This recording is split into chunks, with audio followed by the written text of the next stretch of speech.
शेतकऱ्यांबद्दलचा अतूट प्रेम आणि यासोबतच बहुआयामी व्यक्तिमत्व कसं असावं तर रसिकसुद्धा आहेत, गुणग्राहकसुद्धा आहेत, कुशल राजकारणी तर ते आहेतच.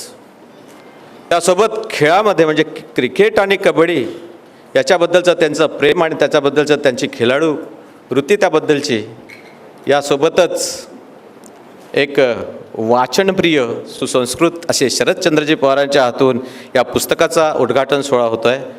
म्हणजे जर आदरणीय शरदचंद्रजी पवार जर चतुर्भुज असते ते एका हातात ट्रॅक्टरचं चाक असतं, स्टेअरिंग असतं, दुसऱ्या हातात लोकसभा असते, तिसऱ्या हातात त्यांच्या कदाचित पुस्तक असे असतं आणि चौथ्या हातात मात्र क्रिकेटची बॅटसुद्धा असते. असं अष्टपैलू व्यक्तिमत्व असणारे शरदचंद्रजी पवार.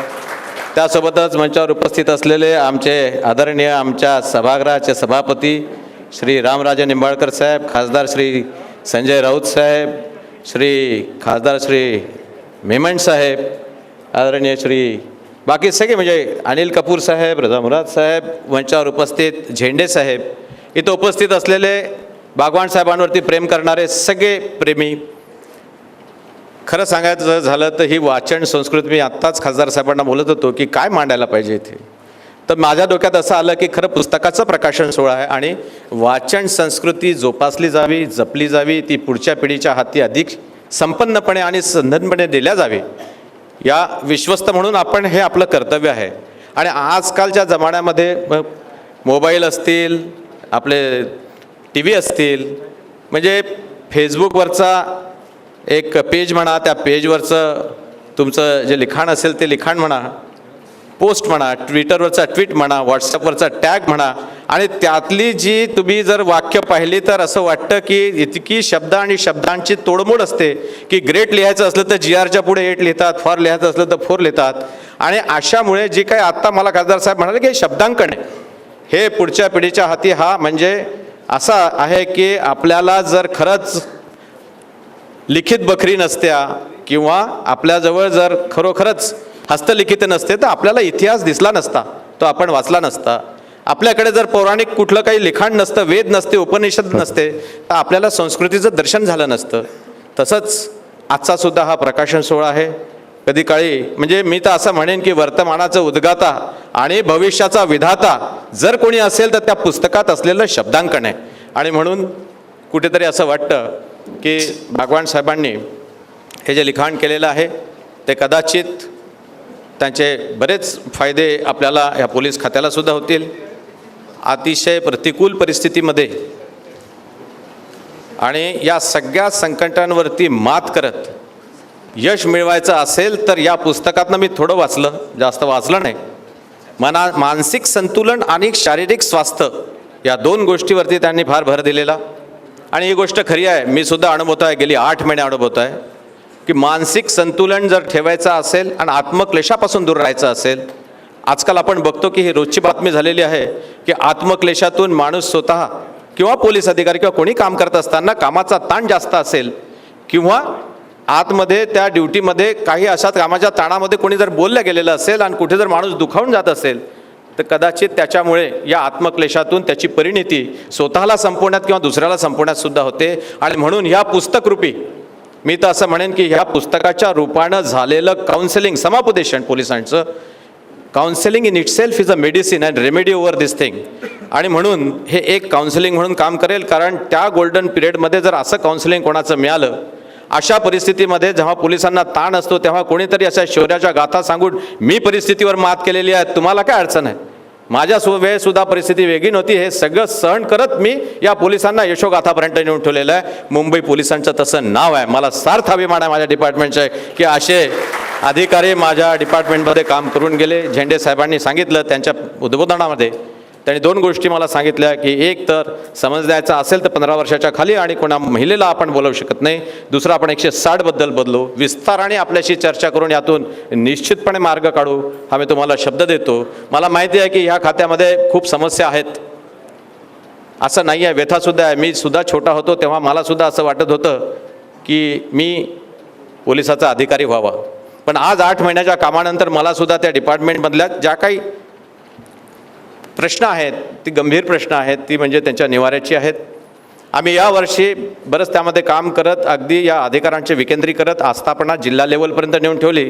कारण एखाद्या शाळेच्या हेडमास्टरपेक्षा त्यांच्या वर्गाच्या वर्ग शिक्षकाला जास्त माहिती असते की कोणचा मुलगा कुठे बसवायला पाहिजे, कोणचा मुलगा कुठे नाही बसवायला पाहिजे. आणि त्यामुळे याचं विकेंद्रीकरण हेडमास्टरपासून हे अधिकार काढत आम्ही अगदी क्लास टीचरपर्यंत हे नेलेले आहेत.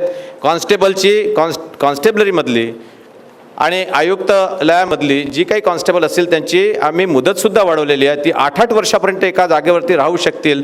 प्रत्येक अधिकाऱ्यांचे कर्मचाऱ्यांची आस्थापना मंडळासोबत त्यांनी तिथे किती दिवस राहायचं यासाठी सुद्धा बरीच शिथिलता केलेली आहे. प्रश्न आहेत, नाही असं नाही. त्यांच्या निवाऱ्यासाठी 4 FSI आम्ही करून दिलेले आहेत.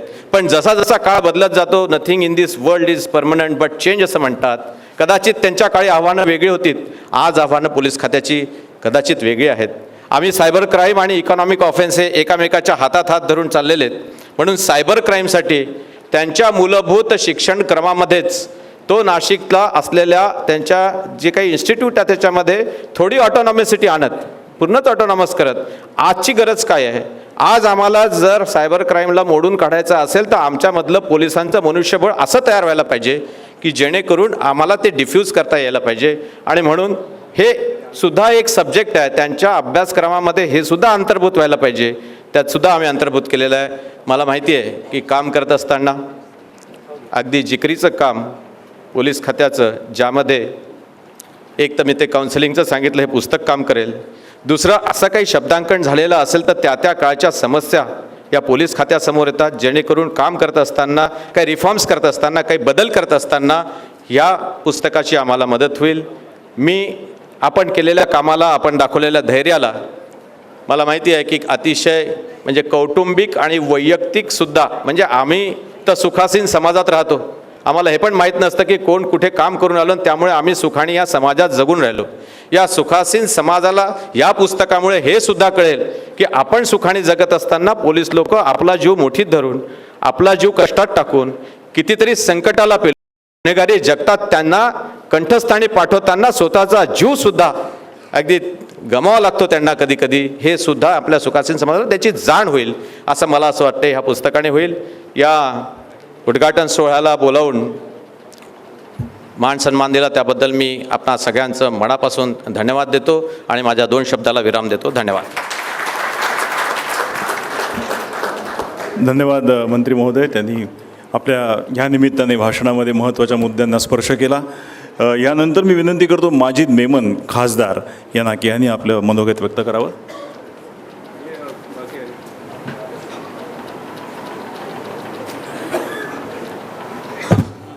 आदरणीय पवारसाहेब, सन्माननीय व्यासपीठ आणि मित्रो, मराठीत मला बोलायला काही तशी अडचण नाही आहे. महाराष्ट्रामध्ये या सत्र न्यायालयाकडे, उच्च न्यायालयाकडे आम्ही फौजदारी कोर्टातलं काम केलेलं आहे बरंचसं वर्ष. विटनेसेसला क्रॉस एक्झामिन मराठीमध्ये केलेलं आहे, म्हणून मराठीत बोलायला मला काय विशेष तशी अडचण नाही आहे. पण मला असं वाटतं की मी थोडासा इशाक बागवानबद्दल हिंदीत आपल्याला बोलूं. पुलिस अफसर की बड़ी स्ट्रेसफुल लाइफ होती है, इसका अंदाज़ा उसको होता है जो पुलिस अफसर की फैमिली है या करीबी दोस्त हैं या जो उनके साथ काम करते हैं. उनकी ज़िंदगी के उतार चढ़ाव, उनको जवाब देना पड़ता है अपने सुपीरियर्स को, उनको जवाब देना पड़ता है न्यायाधीशों को, उनको क्रॉस एग्ज़ामिनेशन में बड़े बड़े वकीलों के सामने खड़े रहकर क्रॉस एग्ज़ामिनेशन को फेस करना पड़ता है, और उनको मीडिया को भी जवाब देना पड़ता है. आज के दौर में बड़ी स्ट्रेसफुल ज़िंदगी है, और ख़ास तौर पर मुंबई जैसे शहर में जो सारे देश में 24 घंटे निगाहों का मरकज़ बना रहता है. छोटी सी चीज़ मुंबई में होती है तो सारे देश में उसकी लहर चलने लगती है. इसहाक बागवान ने मुंबई जैसे शहर में कई वर्षों तक काम किया, और मैंने चूँकि फ़ौजदारी वकालत मुंबई में की है कई वर्षों तक, तो मुझे अंदाज़ा है कि लगभग 2 दशक या उससे ज़्यादा मेरा इसहाक बागवान के साथ रहा, और बहुत क्लोजली मैंने उन्हें ऑब्ज़र्व किया है काम करते हुए, अदालतों में आते हुए, इन्वेस्टिगेट करते हुए. और मैंने महसूस किया कि एक मेहनती, ईमानदार और पढ़ने वाला, मेहनत करने वाला अफसर इसहाक बागवान रहा है, जिससे जैसा कि आपने देखा कि मेडल्स प्राप्त हुए, प्रमोशंस मिले और एज असिस्टेंट कमिश्नर उन्होंने अपनी कैरियर की समाप्ति की। उसके बाद उन्होंने किताब लिखी है, ये पुस्तक। अब ये जो पुस्तक पे बेधड़क लिखा गया है, मैं समझता हूँ बहुत सही इस शब्द का उपयोग किया गया है कि ये बहुत बेधड़क एक रैश किस्म का अफसर था। इसने परवाह नहीं की कभी किसी की। उच्च न्यायालय में भी मेरी उनकी कन्फ्रंटेशन हुई है और मुझे याद है कि अपने करियर में और इनके करियर में मैंने इनको क्रॉस एग्जामिनेशन भी किया था। और जब आप क्रॉस एग्जामिन करते हैं किसी को, तो क्रॉस एग्जामिनेशन का क्रिमिनल जस्टिस में पर्पज़ ये होता है कि छुपी हुई सच्चाई को बाहर लाया जाए। वो सच्चाई जिसको छुपाने की कोशिश की जाती है, उसको फौजदारी कानून में आर्ट ऑफ क्रॉस एग्जामिनेशन या वेपन ऑफ क्रॉस एग्जामिनेशन के ज़रिए उजागर किया जाता है, बाहर लाया जाता है। तो मुझे गर्व है ये कहते हुए कि मैंने इन्हें अगर क्रॉस एग्जामिन किया है तो इनकी सच्चाई को, इनके चरित्र को, इनके कार्य को, इनकी एबिलिटी को मैंने बाहर लाया है। और मुझे यकीन से मैं कह सकता हूँ कि इस अफसर ने जो भी मेडल प्राप्त किए हैं या जो भी प्रमोशन पाए हैं, he deserved much more than that. An extremely hard-working police officer who is supposed to oblige his bosses, his senior। Madhukar Zende साहब भी इत्तेफाक से यहाँ मौजूद हैं और मुझे मधुकर जेंडे साहब के साथ भी काम करने का बहुत सालों तक के मौका रहा। और जैसा कि हम सब जानते हैं कि इनका एक बड़ा अचीवमेंट ये है कि उन्होंने चार्ल्स शोभराज को डिस्गाइज में जाके गिरफ्तार किया था।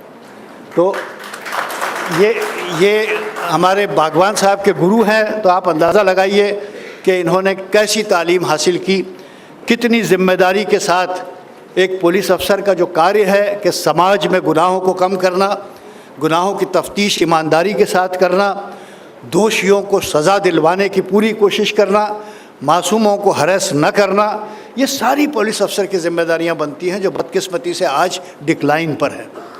मुझे विश्वास है कि आने वाले दिनों में वो तमाम पुलिस वाले जो यहाँ मौजूद होंगे, वो इस बात को नोट करेंगे कि आपकी कितनी अहम जिम्मेदारी एक डेमोक्रेटिक सोसाइटी में बनती है। समाज के प्रति, देश के प्रति आपका कितना बड़ा योगदान हो सकता है कि आप मामूली से केस को अगर इन्वेस्टिगेट कर रहे हैं तो वहाँ भी if criminal justice is unpolluted, if criminal justice is achieved without difficulty, you have your on contribution as a police officer. तो इसहाक बागवान ने यकीनन अपने करियर में अच्छा काम किया है। मुझे खुशी है कि आज हम सब यहाँ इकट्ठा हुए हैं to pay him respect, to appreciate his services. और पवार साहब जैसे व्यक्ति ने समय निकाल कर यहाँ आकर उनको यहाँ पर प्रोत्साहित करने का जो मौका दिया है, मैं समझता हूँ उसके लिए बागवान साहब आपको बहुत बहुत मुबारकबाद। और हमारी ख्वाहिशें हैं कि बाकी ज़िंदगी में जिस तरह से आपने ये पुस्तक लिखी है, हम लोग बहुत कम समय पाते हैं, लेकिन मुझे ये विश्वास है कि मैं समय निकाल कर इसहाक जी ये पूरी पुस्तक पढ़ूंगा और उसके बाद I will comment return to you and will give you my comments on this book. और मुझे आशा है कि रिटायर होने के बाद भी आप समाज के लिए और देश के लिए अच्छा काम करते रहेंगे। जय हिंद, जय महाराष्ट्र।